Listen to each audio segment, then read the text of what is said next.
ఇప్పుడు కశ్మీర్లో ఇట్లాంటివి అవుతున్నాయి కదా, దానికి కూడా సొల్యూషను ఆ కొడుకులకి ప్రాపర్గా ఎడ్యుకేషన్ ఇప్పించి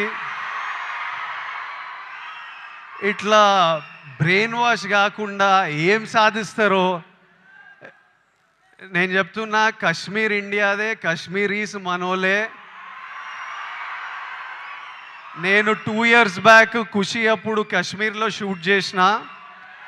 నాకు ఎంత మంచి మెమరీస్ ఉన్నాయో వాళ్ళతోని.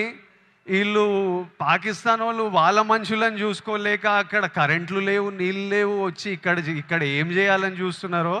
ఇండియా పాకిస్తాన్ మీద అటాక్ చేయాల్సిన పనే లేదు. పాకిస్తాన్ వాళ్ళకే విరక్తి వచ్చి వాళ్ళ గవర్నమెంట్ మీద అటాక్ చేస్తారు. ఇట్లనే కంటిన్యూ అయితే అసలు 500 years బ్యాక్ ట్రైబల్స్ కొట్టుకున్నట్టు వీళ్ళు బుద్ధి లేకుండా, మినిమం కామన్ సెన్స్ లేకుండా చేసే పనులు.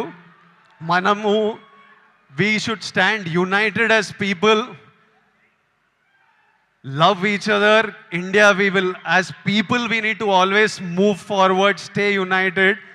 Education is super key. మన ఇంట్లల్లో మనం హ్యాపీ ఉండి, మన పేరెంట్స్ హ్యాపీ ఉండి, మనం హ్యాపీ ఉంటేనే ప్రోగ్రెస్ అవుతాం.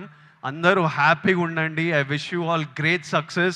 May 1st Suryana is coming to theaters with Retro. I am watching it. I hope all of you watch and enjoy it.